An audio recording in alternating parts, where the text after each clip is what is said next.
Hidup di akhir zaman, kalau betul-betul memegang sunnah, itu kaqabdil jamrah, seperti memegang bara.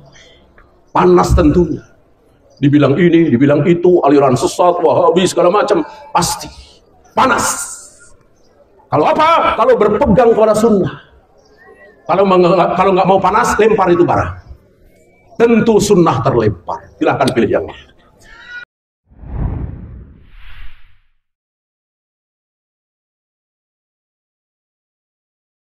Asyhadu an la ilaha illallah wahdahu la syarika lah wa asyhadu anna Muhammadan abduhu wa rasuluhu wa ba'd.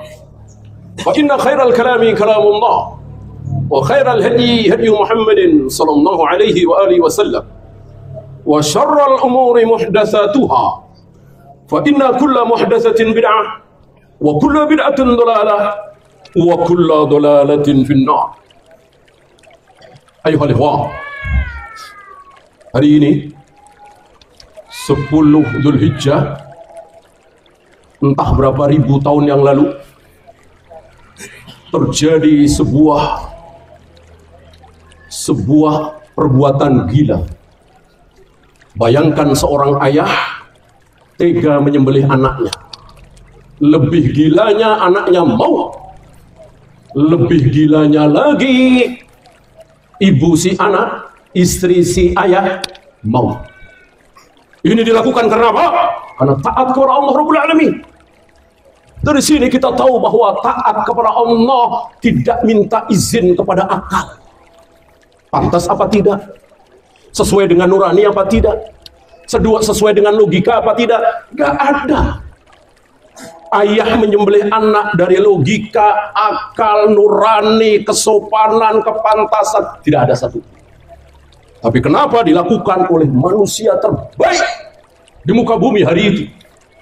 Manusia terbaik nomor 2 sepanjang zaman yang pernah ada di muka bumi. Ini menunjukkan bahwa taat kepada Allah jangan minta izin kepada akal nurani.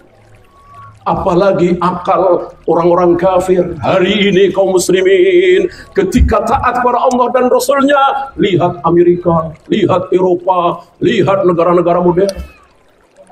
Ini penyakit kaum muslimin yang disabdakan oleh Nabi alaihi salatu wassalam sebagai gutha'un ka hutha'is sayl. Buih. Apa sifat menonjol buih? Tidak pernah berani, tidak pernah bisa melawan arus.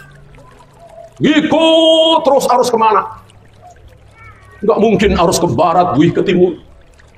Itulah kira-kira kaum muslimin hari ini. Apa yang menjadi mayoritas diikuti. Walaupun itu bodoh sebodoh-bodohnya. Maksiat kepada Allah dan Rasul. Menyerahkan keputusan kepada mayoritas. Ini bodoh sebodoh-bodohnya. Apa maunya mayoritas, apa maunya rakyat, apa maunya kebanyakan orang. Prinsip demokrasi seperti ini bodoh sebodoh-bodohnya. Kenapa? Tidak menghargai para profesor, para doktor.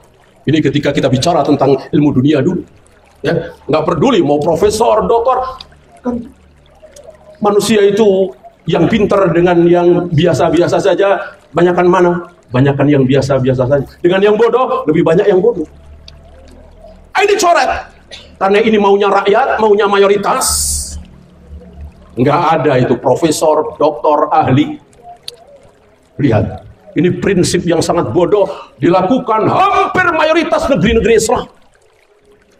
Hampir tidak ada negeri-negeri Islam yang tidak menganut prinsip ini. Seolah kalau maunya rakyat pasti benar. Kalau keinginan mayoritas pasti benar. Wa in tuti aktsara man fil ardi yudilluka an sabilillah. Justru Allah mengatakan, wahai Muhammad, ini khitabnya beliau. Wa in tuti', bukan wa in tuti'u. Failnya bukan antum tapi anta. Tentu Nabi alaihi salatu wasallam, Muhammad, jika engkau mengikuti kebanyakan manusia di muka bumi, sesat. Sesat, yudilluka an sabilillah, sesat dari jalan Allah. Itu akibat mengikuti kebanyakan manusia. Maka kita sudah belajar belajar sunnah. Ja'al Islamu ghariban fasayaudu kama bada'a ghariban. Bahwa Islam pertama kali datang aneh asing, maka kelak di akhir zaman Islam akan menjadi aneh asing. Maka siap kita menjadi aneh asing. Yang lain berbuat bid'ah luar biasa, kita tidak. Yang lain berbuat syirik, kita tidak. Yang lain berdemokrasi luar biasa, kita tidak. Itulah ghuraba. Fatuba lil ghuraba. Allah menghibur kita lewat lisan Nabi alaihi salatu wassalam. Bagi kita yang dianggap aneh asing, tuba. Tuba, ada dua tafsiran tentang tuba. Yang pertama dunia, yang kedua akhirat. Yang akhirat satu pohon besar luar biasa, butuh 1 tahun untuk mengelilingi. Kayak apa itu? Di dunia kehidupan yang baik. Kita lihat para ulama ahlu sunnah mengikuti Rasul dan para sahabat, hidup mereka baik. Pasti kaya? Tidak. Pasti menjadi pejabat tinggi? Tidak. Ada kalanya miskin, tapi luar biasa baik sekali. Hidup cukup baik. Ada yang kaya? Tentu. Ada yang menjadi pejabat? Tentu. Semuanya baik. Fatuba lil ghuraba. Oleh karena itu para ulama sering mengatakan, sebelum Allah berikan surga yang sebenarnya nanti di akhirat, Allah berikan kepada seorang muslim surga di dunia. Di hartanya? Bukan. Di rumahnya? Bukan. Kemegahan rumahnya? Bukan. Tapi di hatinya merasa mendapatkan surga yang luar biasa. Hingga para ulama itu menyindir abnaul dunia. Orang-orang yang mencari dunia disindir oleh para ulama, terutama para raja yang betul-betul ketakutan kehilangan kekuasaannya. Para ulama mengatakan, semoga mereka tidak tahu kenikmatan kita. Mudah-mudahan mereka tidak tahu kelezatan kita.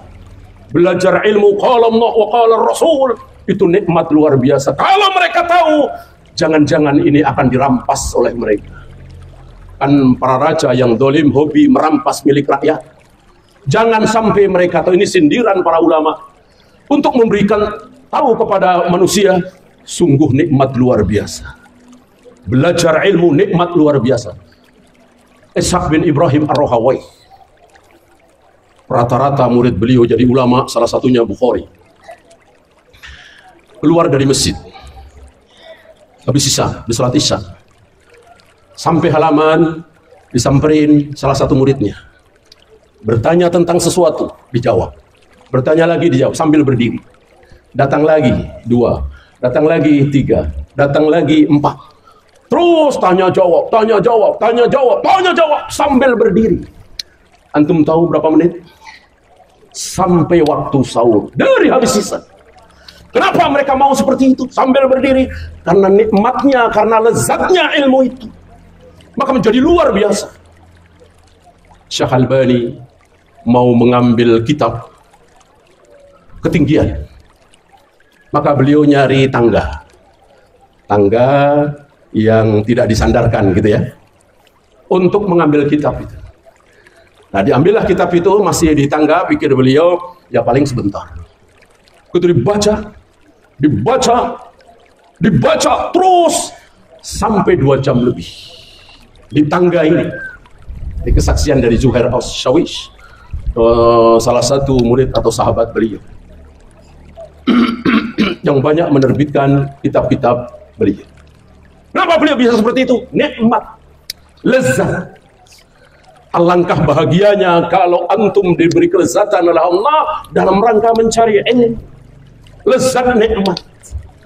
Maka tidak butuh ini, tidak butuh, karena lezat luar biasa. Lihat bagaimana Imam Bukhari sampai satu ketika mau keluar sholat Jumat, sudah pakai baju yang pilih yang terbaik tentunya, maju mundur.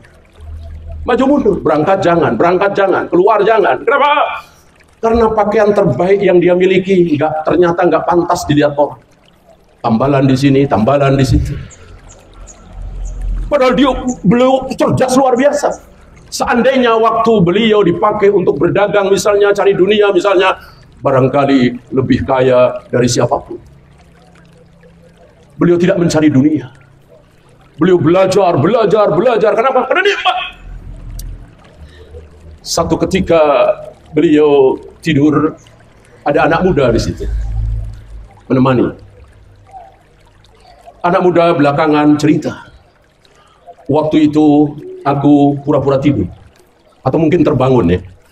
Aku terbangun, aku melihat Bukhari setiap kali tidur bangun, memeriksa catatannya. Kemudian tidur lagi, bangun lagi, memeriksa catatannya. Mungkin yang mau jadi Sahih Bukhari. Tidur lagi, terbangun lagi, memeriksa catatannya. Dihitung oleh anak muda ini hampir 10 kali atau 9 kali dalam satu malam. Ini tentu di luar waktu beliau yang untuk ibadah. Di luar itu, di luar waktu beliau untuk belajar. Karena beliau membagi waktu malamnya menjadi 3. Tidur, ibadah, belajar. Tidur, ibadah, belajar. Nah, ketika tidur itu sempat-sempatnya terbangun lagi, terbangun lagi, terbangun lagi. Kenapa ini dilakukan oleh beliau? Nikmat, lezatnya ilmu. Maka Nabi Ibrahim alaihi salatu wassalam siap melakukan perbuatan gila tadi. Karena apa? Taat kepada Allah itu nikmat. Dan luar biasa, nama beliau, keluarga beliau, istri beliau, anak beliau sampai hari ini disebut-sebut. Orang yang taat seperti itu, ketika hidupnya dicaci, dimaki, dihujat, begitu mati 1 tahun, 2 tahun, 10 tahun, 100 tahun, 200 tahun, namanya berkibar. Namanya berkibar. Ya, maka wajib bagi kita untuk sabar dalam keadaan hidup yang penuh kesempitan ini. Karena ini disabdakan oleh Nabi alaihi salatu wasallam, aqabdil jamrah, mau nggak mau. Hidup di akhir zaman, kalau betul-betul memegang sunnah, itu kaqabdil jamrah. Seperti memegang bara. Panas tentunya. Dibilang ini, dibilang itu, aliran sesat, wahabi, segala macam. Pasti. Panas. Kalau apa? Kalau berpegang kepada sunnah. Kalau nggak mau panas, lempar itu bara. Tentu sunnah terlempar. Silahkan pilih yang mana. Aqulu qawli hadza astaghfirullah li wa lakum. Assalamualaikum warahmatullahi wabarakatuh. Assalamualaikum warahmatullahi wabarakatuh. Sampai jumpa kembali di World Islam Channel.